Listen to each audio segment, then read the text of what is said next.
ভরাট হয়ে গেছে, আর একটু ভরাট করা হচ্ছে এবং পুরো মানে লেখার বাড়ি অনেক বস্তি হয়ে গেছে, মানে বস্তি বলা যায় না, মডিফাইড বস্তি ফ্ল্যাট হয়ে গেছে। সেখানে মালপত্রগুলো কি সমস্ত এইখানে ভরাট হয়ে গেছে, আর Malik he is very much encouraging যে হ্যাঁ তোমরা এই করে পুকুরটাকে বন্ধ করে দাও। হ্যাঁ, আচ্ছা, রাস্তাটা খুললো, রাস্তা করে যত ময়লা এইখানে ফেলছে এবং প্রতিদিন 2-3 ট্রাক ওই যে দেখেছেন ওই রাস্তার ধারেতে, ওই দেখতে পাচ্ছেন তো, হ্যাঁ, ওইগুলো এ করে করে আস্তে আস্তে আস্তে আস্তে পুকুরটাকে বোঝাচ্ছে যাতে গাড়িগুলো সব ভালো থাকতে পারে এবং প্রতি মাসে মাসে একটা করে পে তুলে। মানে এটা কি চক্রান্ত চলছে পুকুর ভরাটে? পুকুর ভরাটে ন্যাচারালি পুকুর ভরাটে চক্রান্ত চলছে, কারণ এখানকার কাউন্সিলরকে আমরা বলেছিলাম হি ইজ নট ইন্টারেস্টেড। আচ্ছা, আমরা তখন একবার বালি মিউনিসিপ্যালিটি তখন অরুণাভ লাহিড়ী ছিল, উনি একটা ওয়ার্ক অর্ডার বার করেছিলেন। ওয়ার্ক অর্ডার বার করে যখন পরিষ্কার করছে, ধারগুলো পরিষ্কার হয়েছে, তখন কি হলো না, হঠাৎ ওখান থেকে ওরা পুলিশকে ডেকে ওটা বন্ধ করে দিল এবং পুলিশ থানা থেকে আমাদের বলল যে আপনারা সমস্ত আমাদের পুলিশ থানায় আসুন। এখানকার যতজন প্রায় অন্তত 150 আমরা সব গিয়েছিলাম, কিন্তু তারপরে কিচ্ছু হলো না।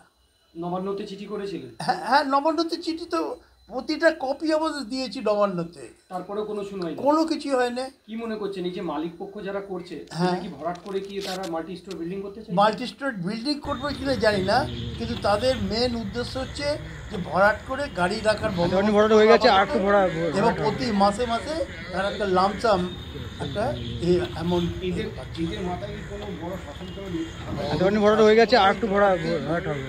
অঙ্কিত মজুমদার যে এখানকার কাউন্সিলর ছিল, এখন তো হাওড়ার সঙ্গে ভালো কোনো নির্বাচন হয়নি, না এখন তো ভরাট হয়ে গেছে, আর একটু ভরাট ওটা তো আরও বাজে হয়ে গেছে। এখন অ্যাডমিনিস্ট্রেটর দেখছে, এখন যার ফলে কি হচ্ছে, পানকিজকে আমরা ভরাট হয়ে গেছে, আর একটু ভরাট পুকুরের ব্যাপারে আমাকে কিছু কথা বলতে। ভরাট হয়ে গেছে, আর একটু ভরাট। তারপরে আমরা হাওড়া মিউনিসিপ্যালিটি কর্পোরেশনকে দেওয়া হয়েছিল, যে মেয়রকে দেওয়া হয়েছে, চেয়ারম্যানকে দেওয়া হয়েছে, কোনো কিছু নয়। আচ্ছা, একটা চিঠি আমরা দিয়েছিলাম যে পলিউশন কন্ট্রোল, এতে আমাদের বিধাননগর দেওয়া হয়েছিল, ওরা বললো এইটা আমাদের কাজ নয়, আপনারা ফিশারিকে জানান। এটা তো সমস্ত কপিও আছে আমার কাছে। যে মালিক পক্ষ রয়েছে, হ্যাঁ, সে কি কোনো দল থেকে রয়েছে, সমর্থিত ন্যাচারালি এই বর্তমান দল যে তাদের সাথে জড়িত রয়েছে, দলের সাথে জড়িত আছে, শাসক দলের সাথে। এবং কি যখনই কোনো কিছু দেখুন, এখনও ম্যাডাম রয়েছে। এই যে বিবেকানন্দ করা হলো, জাগ্রত বিবেক বালি, সমস্ত ওর ঘরেতে সব কিছু হলো। আপনি এটা কী মনে করছেন যে এটা পুরোপুরি বেআইনিভাবে কাজ হচ্ছে? বেআইনিভাবে, নাহলে পরে ওই দেখুন এই মাটি এত ফেলতে পারে, মাটি ফেলছে। এবং আর আমি এখান থেকে এত দূর থেকে ঠিক ফটো তোলা যায় না, নাহলে আপনাদের একটা ফটো আমি দিতে পারতাম। হ্যাঁ, আমরা চাইছি যে ভরাট বন্ধ হোক, রাস্তা আমাদের যতটা পুকুর আগে ছিল সেই অনুযায়ী পুকুরটার এরিয়া সেটা পরিষ্কার করে সেইটা, এবং এটা দেখুন পরিবেশটা ভালো করা। এবং আরেকটা কারণ হচ্ছে এখানে আর কোনো পুকুর নেই। আজকে দেখুন সব বিরাট বড় বড় সব ফ্ল্যাট হয়ে গেছে। আজকে যদি কোনো আগুন লেগে যায়, আজকে 1 ফুটের জল নেই পুকুরে, পুকুরের মধ্যে কুকুর এটা গরু এইসব ঘুরে বেড়াচ্ছে। আপনার নাম? আমার নাম সমর মণ্ডল।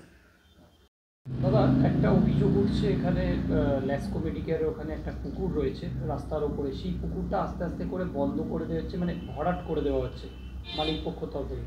এই নিয়ে নবান্ন এবং বিভিন্ন জায়গায় অভিযোগও করা হয়েছে। যে অভিযোগ করেছেন তিনি পরিষ্কার বলছেন যে এই ভরাটের পেছনে প্রাণকৃষ্ণ মজুমদার রয়েছেন, কেন কি ওনার সাথে তার মালিক ঘুরে বেড়ায়। কী বলবেন এই বিষয়ে? যিনি বা যে দায়িত্ব নিয়ে এই কথাটা বলছে তিনি হয়তো জানেন না ওই পুকুরটার সংস্কার প্রাণকৃষ্ণ মজুমদার যখন কাউন্সিলর ছিল তিনি ইনিশিয়েটিভ নিয়ে করেছিল। কে কোন রাজনৈতিক উদ্দেশ্য প্রণোদিতভাবে কে কোন কথা বলে তার দায়িত্ব বা খেসারত প্রাণকৃষ্ণ মজুমদার দেবেন। এই যে পুকুরটা রয়েছে এটা আস্তে আস্তে ভরাট করা হচ্ছে, সেটা আপনার চোখে হয়তো পড়ছে। মাননীয় মুখ্যমন্ত্রী কয়েক লক্ষ কোটি টাকা খরচ করে জল ভরো পরিকল্পনার মধ্যে দিয়ে জল সংরক্ষণ এবং মাছের উৎপাদন বৃদ্ধি, গতকাল আপনারা দেখেছেন মুকেশ আম্বানির, অনিল আম্বানির মতো লোককে বলতে বাধ্য হয়েছে যে পশ্চিমবাংলায় মমতা ব্যানার্জির নেতৃত্বে কীভাবে এই জল শক্তিকে ব্যবহার করে তার উন্নয়ন একটা ঘটেছে, যার প্রত্যক্ষ প্রভাব পড়েছে হচ্ছে আমাদের মৎস্য উৎপাদনের ক্ষেত্রে। জলাধারের সংখ্যা বৃদ্ধি পেয়েছে, জলাশয়ের সংখ্যা বৃদ্ধি পেয়েছে। সেখানে তৃণমূল কংগ্রেসের কেউ যদি কোথাও যদি কোনোভাবে যদি কোনো জলাশয় ভরাট বা কোনো ব্যাপারে যুক্ত হয়, সরাসরি দল তার বিরুদ্ধে প্রশাসনিক যা ব্যবস্থা আছে সেই ব্যবস্থা গ্রহণ করে। 2011-র আগে ওখানে পরিষ্কারের কাজ হয়েছিল, তারপর থেকে নাকি সেখানে পরিষ্কার পরিচ্ছন্ন করা হয়নি। আর মুখ্যমন্ত্রীর করা যে নির্দেশ কথা বলছে, তিনি মূর্খের স্বর্গে বসবাস করেন। তাকে বলুন যে প্রাণকৃষ্ণ মজুমদার যখন কাউন্সিলর ছিল ওই পুকুরটাকে সংস্কার করা হয়েছে। ওই পুকুরের আবর্জনা কারা ফেলছে? ওই পুকুরের আবর্জনা কারা ফেলছে?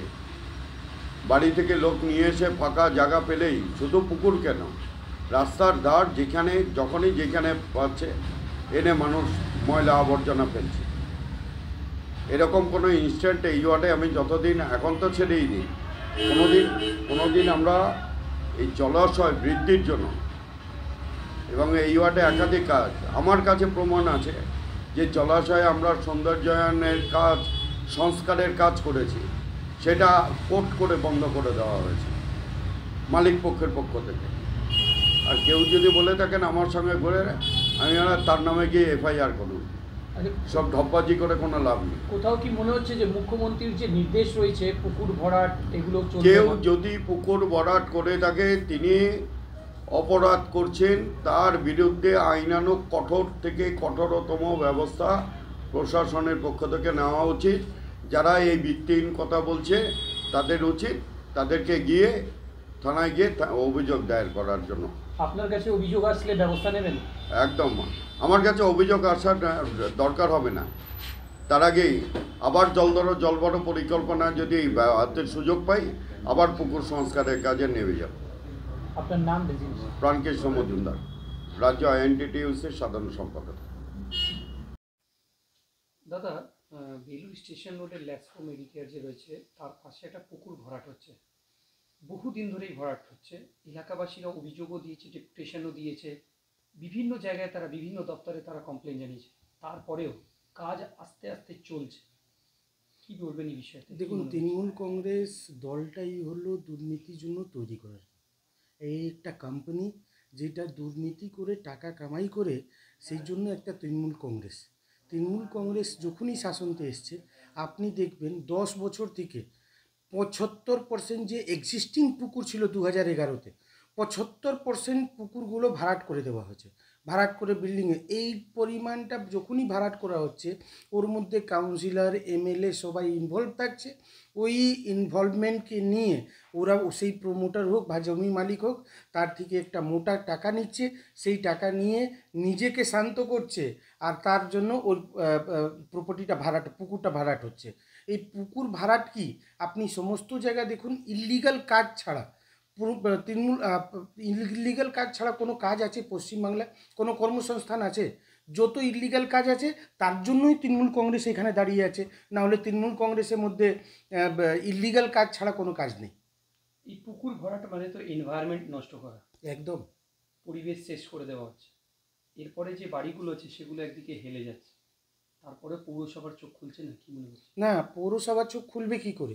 সবাই তো মোটা মোটা টাকা নিয়ে বাড়িতে বসে গেছে, সবাই তো মোটা মোটা টাকা পাচ্ছে, এই জন্য পৌরসভার চোখ খুলবে না। পৌরসভা সব অধিকারী আর কাউন্সিলর, যত এক্স কাউন্সিলর আছেন, আপনি একটা জিনিস ধরুন, 2015 আর 2018 পরে আজকে পর্যন্ত 8 বছরের মধ্যে কোনো ইলেকশন হয়নি, তারপরেও কোনো কি করে সাহস হচ্ছে কি পুকুর ভাড়াট হচ্ছে, বিল্ডিংগুলো তৈরি হচ্ছে, কি করে হচ্ছে? সব তো দুর্নীতিগ্রস্ত, দুর্নীতির জন্য এরা দুর্নীতির মধ্যে সংলিপ্ত আছে।